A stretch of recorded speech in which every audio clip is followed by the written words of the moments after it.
গত কয়েকদিন ধরে ভারতীয় ক্রিকেটে একটি প্রশ্ন সবচেয়ে বেশি ঘুরে বেড়াচ্ছে। সেটি হলো লর্ডসে ইংল্যান্ডের বিপক্ষে ওয়ানডে ম্যাচটাই কি রোহিত শর্মা আন্তর্জাতিক ক্যারিয়ারের শেষ ম্যাচ। সোশ্যাল মিডিয়া থেকে শুরু করে বিভিন্ন সংবাদ মাধ্যমে এই গুঞ্জন এতটাই জোরালো হয়ে ওঠে যে কোটি কোটি ভারতীয় সমর্থক চিন্তায় পড়ে যান। তবে এইসব জল্পনার মাঝে সামনে এসেছে বিসিসিআই এর বড় ঘোষণা, যা বদলে দিয়েছে পুরো ছবিটাই। বিসিসিআই সচিব দেবজিৎ সাইকিয়া স্পষ্ট জানিয়ে দিয়েছেন, রোহিত শর্মার অবসর নিয়ে বোর্ডে কোনো আলোচনা হয়নি এবং লর্ডসের ম্যাচটিও তার শেষ আন্তর্জাতিক ম্যাচ নয়। তিনি বলেন, রোহিত এখনও ভারতের নিয়মিত ওয়ানডে দলের সদস্য। যতদিন তিনি দলের পরিকল্পনার অংশ থাকবেন ততদিন দেশে প্রতিনিধিত্ব করে যাবেন। তাহলে হঠাৎই অবসরের গুঞ্জন কেন?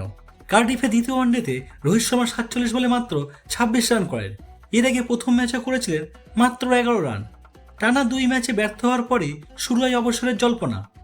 তবে ব্যাটিং কোচ শীতাংশু কোটাক জানিয়েছেন, রোহিত কোনো চাপের মধ্যে নেই, বরং তিনি বিশ্বাস করেন লর্ডসের রোহিত সম্পূর্ণ এক ভিন্ন ইনিংস খেলবেন।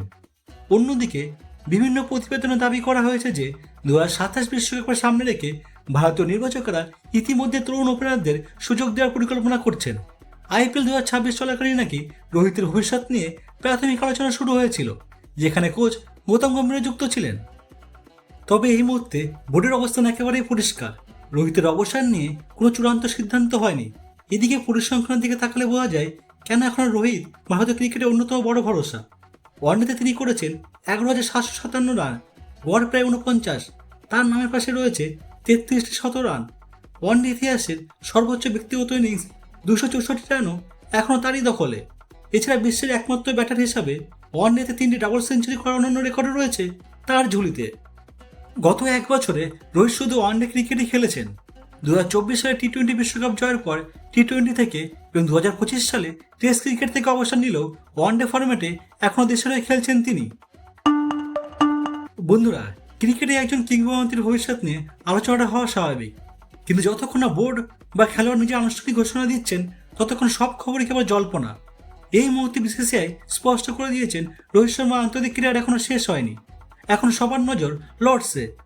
সমালোচনার জবাব কি ব্যাট হাতে দেবেন হিটম্যান, নাকি আবার নতুন করে শুরু হবে তার ভবিষ্যৎ নিয়ে আলোচনা? আপনার কি মনে হয় রোহিত শর্মা 2027 বিশ্বকাপ পর্যন্ত খেলা উচিত? কমেন্টে অবশ্যই জানান। ভিডিওটি ভালো লাগলে লাইক, শেয়ার এবং সাবস্ক্রাইব করতে ভুলবেন না। দেখা হয় পরবর্তী ভিডিওতে।